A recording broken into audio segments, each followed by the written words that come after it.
नमस्कार दोस्तों, स्वागत है आपका इस वीडियो में। इस वीडियो में हम लोग बीटीएससी की जो क्लासेज है उसको आगे कंटिन्यू करेंगे। जैसे कि हम लोगों ने बहुत सारे क्वेश्चन देख चुके थे जो कि हेल्थ प्रमोशन जो टॉपिक है जो बीटीएससी ने आप लोगों को डिफाइंड किए हैं, उससे रिगार्डिंग हम लोगों ने जो वीवीआर क्वेश्चन थे वो पिछले 2 लेक्चर में हम लोगों ने देखे थे। तो यदि आपने वो लेक्चर नहीं देखे हैं प्ले लिस्ट में अवेलेबल है, वो वीडियो ज़रूर देख लीजिएगा और आप लोगों को थोड़ा सा एफर्ट लगाइएगा तो निश्चित रूप से आपको एग्ज़ाम निकल जाएगा। तो आप लोगों को कुछ दिन 2 या 3 महीना आपको मेहनत करने हैं और उसके बाद आपको 60 साल तक मौज करना है। उसके बाद आपको पैसे के लिए कोई उतनी दिक्कतें नहीं होंगी, क्योंकि सरकारी जॉब का यही फ़ायदा है कि आपको 60 साल तक भूखे नहीं रहने दिया जाएगा। तो चलिए हम लोग क्वेश्चन को स्टार्ट करते हैं और बढ़ते हैं क्वेश्चन की तरफ। तो जैसे कि और यदि आपको पीडीएफ चाहिए, किसी भी कैंडिडेट को पीडीएफ चाहिए, पीडीएफ लेना आपको अनिवार्य है, क्योंकि इससे आपको लिखने की ज़रूरत नहीं पड़ेंगे, बार बार आप रिवाइज कर सकते हैं। और आप लोग 2 बार रिवाइज करिएगा, जैसे लेक्चर देखते हैं और 1 बार या 2 बार रिवाइज करिएगा पीडीएफ, ऑटोमेटिक आपके दिमाग में फिट हो जाएंगे और आपको एग्ज़ाम में निश्चित रूप से आ जाएगा। आपको लगेगा कि हमें नहीं आ रहा है, लेकिन एग्ज़ाम में निश्चित रूप से हो जाएंगे। तो आप लोग इस व्हाट्सएप नंबर पर कॉन्टैक्ट करें, आपको पीडीएफ मिल जाएगा। तो इस पर आप लोग जैसे ही इस पर सेंड करिएगा कुछ, हम आपको पीडीएफ प्रोवाइड कर देंगे। तो चलिए हम लोग क्वेश्चन की तरफ बढ़ते हैं। जैसे कि ये क्वेश्चन हम लोग देखते हैं, जैसे पिछले लेक्चर में भी देखे थे, और यहीं से स्टार्ट करते हैं क्योंकि इसे 3-4 क्वेश्चन हम लोग एराइज करेंगे। जैसे कि मानव शरीर में कुल हड्डियाँ कितने होते हैं, मतलब कि कुल यदि मानव शरीर में हड्डियों की बात करें तो वो कितना होते हैं, 2 से 6 हड्डी होते हैं। और बाल्य अवस्था में यदि बात करें तो 2 से 8 होती है।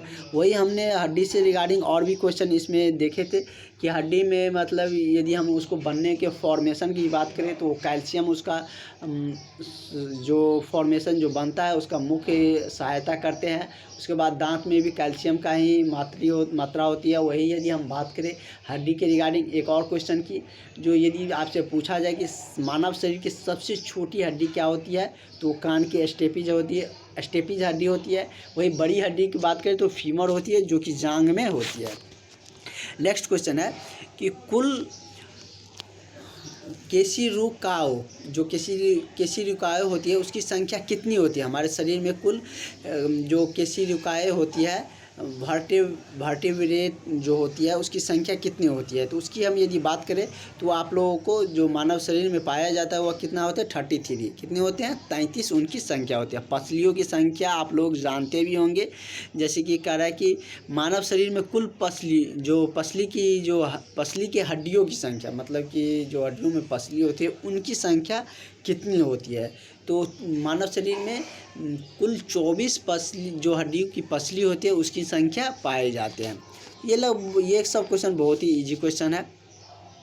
वही है कि और नेक्स्ट क्वेश्चन है कि संधियों में जोड़े होते हैं, संधि में जोड़े होते हैं कितने, मतलब कि जोड़ा मतलब कि एक जोड़ा आप लोग जानते हैं, एक जोड़ा में 2 होते हैं।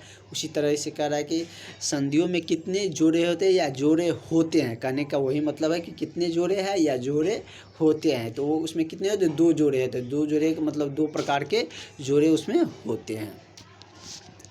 अगला क्वेश्चन है कि मलेरिया और कालाजार रोग में बढ़ जाता है। मलेरिया और कालाजार रोग होती है तो वह किस में बढ़ जाता है, यकृत में, या जो प्लीहा होती है, या आमाशय होता है, स्टोमाटा होते हैं, या इनमें से सभी में जब मलेरिया या कालाजार होती है तो वो किस में ज़्यादा बढ़ जाता है, तो प्लीहा में। किस में बढ़ जाता है, प्लीहा में इसकी जो बैक्टीरिया होती है वह ज़्यादा बढ़ जाती है। नेक्स्ट क्वेश्चन है कि कह रहा है कि खेसारी दाल सेवन, जो खेसारी दाल आप लोग जानते होंगे, सेवन से होने वाले रोग को कहते हैं। मतलब कि खेसारी दाल अमूमन लोग बहुत कम ही खाते हैं, ज़्यादातर मवेशी में यूज करते हैं। तो कह रहा है कि खेसारी जो दाल के सेवन करने से कौन से रोग होते हैं। तो इसका हम बात करें तो लाइथेरिज्म होते, क्या होते हैं, लाइथेरिज्म इससे सेवन करने से लाइथेरिज्म नामक रोग होते हैं।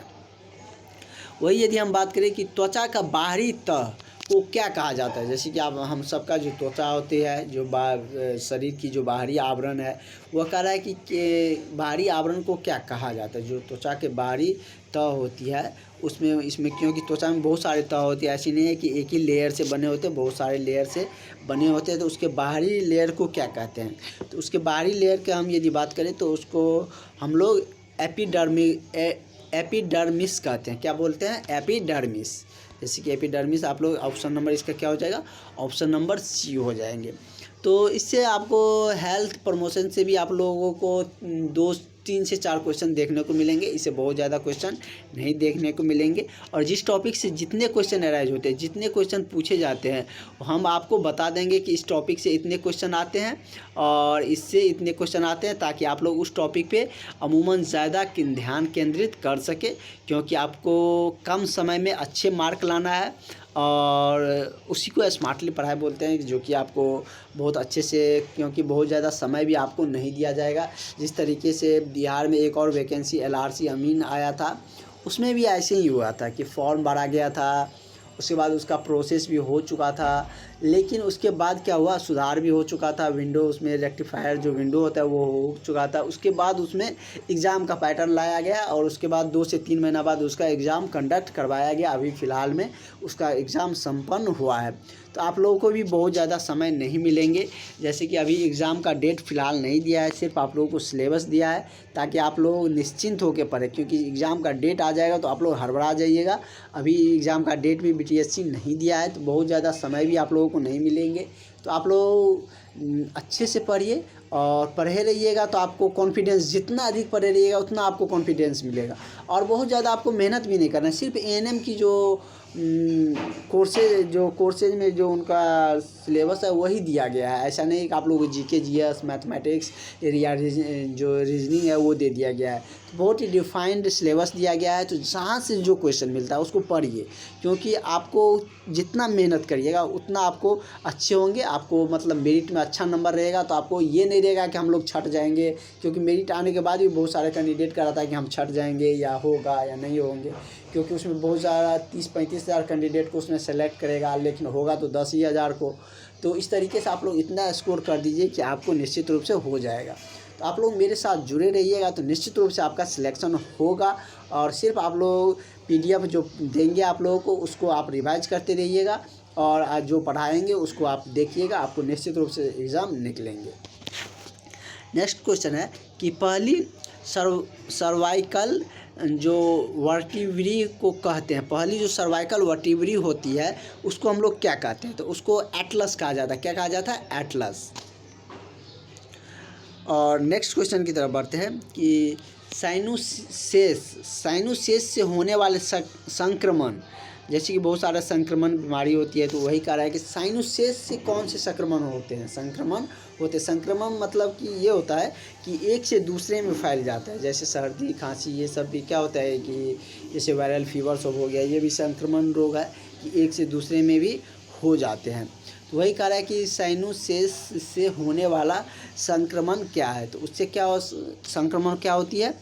तो साइनोसाइटिस होती है। देखो इससे नाम से भी थोड़ा क्लियर है, साइनोसिस है और उससे कौन सी संक्रमण होते हैं? साइनोसाइटिस होती है। तो इसका करेक्ट आंसर क्या हो जाएगा? ऑप्शन नंबर B हो जाएंगे। अगला क्वेश्चन है कि हाथ के उंगलियों में कुल कितनी हड्डियाँ होती है?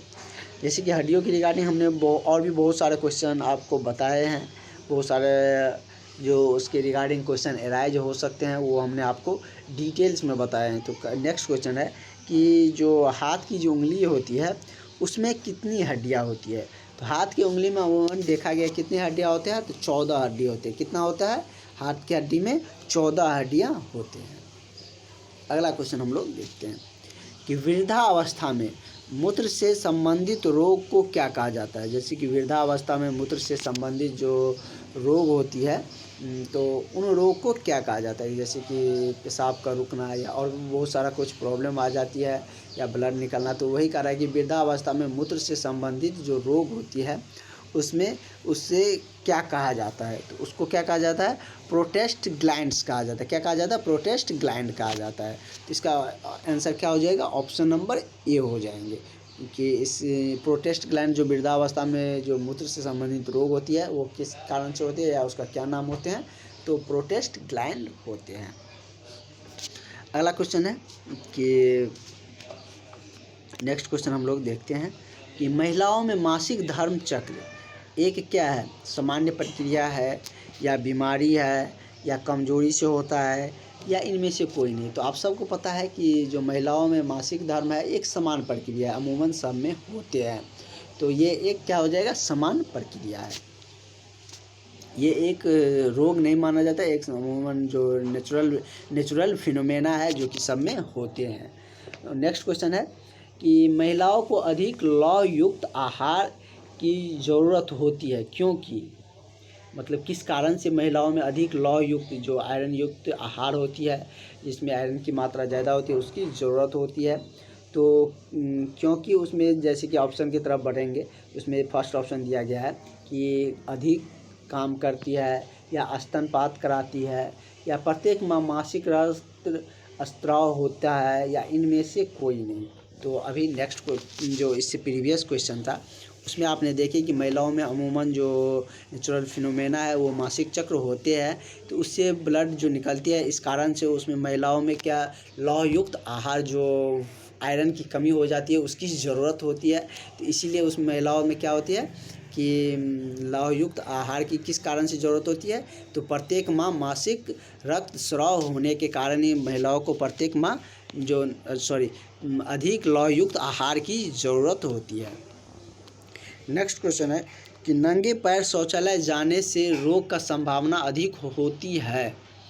तो ये तो सोचने वाली बात है कि नंगे पाँव यदि आप शौच करने जाएंगे तो निश्चित रूप से आपको जो रोग की संभावना है वो बढ़ जाएंगे। और कौन से रोग होने की संभावना होंगे, तो हुक वर्म। कौन से, हुक वर्म। अगला क्वेश्चन देखते हैं कि गर्भवती महिलाओं को सोना चाहिए, कितने घंटे सोने चाहिए। अमूमन ऐसे जो स्वस्थ मनुष्य होते, स्वस्थ जो मानव होते हैं उसको 6 से 8 घंटे के बीच में नींद लेने के लिए बोला जाता है। वही बच्चे की बात करें तो बच्चे में 12 से 14 घंटे अमूमन सोने की हिदायत दी जाती है या सलाह दी जाती है डॉक्टर के द्वारा। तो ऐसा नहीं है कि गर्भवती महिलाओं को ज़्यादा सोना चाहिए, 6 से 8 घंटा जो नेचुरल जो नींद होती है स्वास्थ्य मनुष्य के लिए उतना ही नींद लेनी चाहिए। और ऐसा नहीं कि ज़्यादा लेने से कुछ होंगे, लेकिन इतना नेचुरल माना गया है कि मतलब इतना सही होती है गर्भवती महिलाओं के जो सोने की 6 से 8 घंटा सोने चाहिए। बच्चों को ज़्यादा सोना पड़ता है। अगला क्वेश्चन देखते हैं हम लोग कि बाहरी वायु के आदान प्रदान के लिए आवश्यक की नहीं अनिवार्य है, आवश्यकता की नहीं अनिवार्य है। क्या चीज़ जो बाहरी आयु का आदान प्रदान होती है उसकी आवश्यकता अनिवार्य नहीं है। तो क्या चीज़, वेंटिलेशन की ज़रूरत नहीं है, खिड़की आपको रहनी चाहिए। बाहरी जो वायु है उसको आने जाने के लिए दरवाजे भी होने चाहिए, लेकिन वेंटिलेशन नहीं भी रहेंगे तो उसकी कोई ज़रूरत नहीं है कि वेंटिलेशन होनी चाहिए। वेंटिलेशन नहीं होने पर भी आपको बाहरी जो आपकी खिड़की और दरवाजे से जो वायु है वो उनका आदान प्रदान हो सकते हैं। तो चलिए हम लोग ज़्यादा सेशन को लंबा नहीं करेंगे, इस तरीके से एक दिन में 15 से 20 क्वेश्चन हम लोग देखेंगे और सारे क्वेश्चन को हम लोग कवर करते जाएंगे और इस तरीके से बहुत सारे क्वेश्चन हम लोग देख लेंगे। और सारे वीवीआई क्वेश्चन है आपको निश्चित रूप से कहीं न कहीं किसी न किसी एग्ज़ाम में पूछे गए हैं, एएनएम के एग्ज़ाम में। तो आप लोग बेफिक्र होकर तैयारी करिए, निश्चित रूप से आपका सिलेक्शन होंगे। Thank you.